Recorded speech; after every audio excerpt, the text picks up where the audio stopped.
What does doing her in mean? Oh, that's the new small talk. To do a person in means to kill them. But surely you don't think that your aunt was killed? Do I not? Them she lived with would have killed her for a hat pin, let alone a hat. But it can't have been right to have your father pouring spirits down her throat like that. Oh, that might have killed her. Not her. Gin was mother's milk to her. Besides, he poured so much of it down his own throat that he knew the good of it. Do you mean that he drank? Drank! My word, something chronic. How dreadful for you. Not a bit. It never did him no harm, what I could see. But then he did not keep it up regular, on the burst, as you might say, from time to time. And always more agreeable when he had a drop in. When he was out of work, my mother used to give him 4p and tell him to go out and not come back until he'd drunk himself cheerful and loving like. There's lots of women has to make their husbands drunk to make them fit to live with. You see, it's like this. If a man has a bit of a conscience, it always takes him when he's sober. And that just makes him low-spirited. A drop of booze just takes that off and makes him happy. Here, what are you sniggering at? The new small talk, you do it so awfully well. If I was doing it proper, what was you laughing at? Have I said anything I oughtn't? Oh, not at all, Miss Doolittle. Well, that's a mercy anyhow.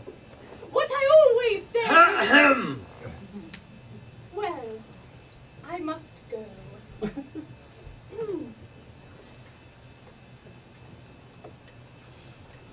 So pleased to have met you. Goodbye. Goodbye. Goodbye, Colonel Pickering. Goodbye, Miss Doolittle. Goodbye, all. Are you walking across the park, Miss Doolittle? If so, Walk! Not bloody likely! I am going in a taxi. Well, I certainly can't get used to the new ways. Oh, it's all right, Mama. Quite right.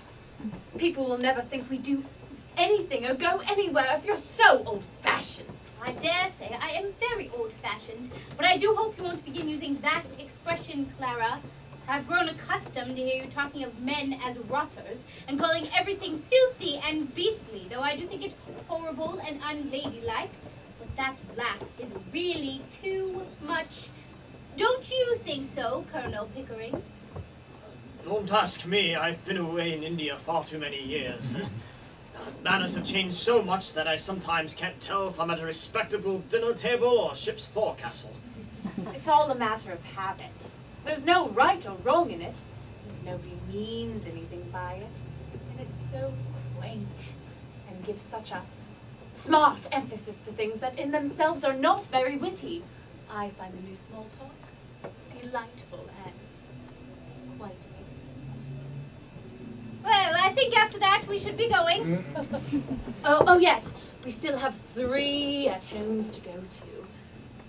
Goodbye, Mrs. Higgins. Goodbye, Colonel Pickering. Goodbye, Professor Higgins. Goodbye. Be sure to try on that small talk at the 3 at-homes. Oh, I will. Don't be nervous about it. Pitch it in strong. Such nonsense, all this early Victorian prudery. Such damned nonsense. Such bloody nonsense!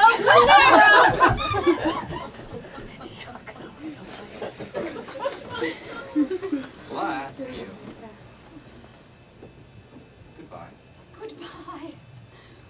Would you like to meet Miss Doolittle again? Yes, I should. Most awfully. Well, you know my days. Yes, thanks awfully. Goodbye.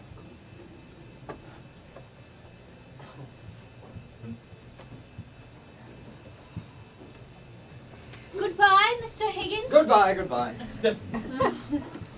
It's no use. I shall never be able to bring myself to use that word.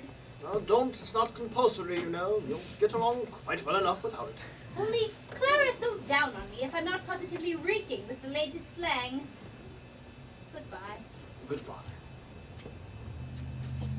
You mustn't mind Clara. We're so poor, and she gets so few parties, poor child.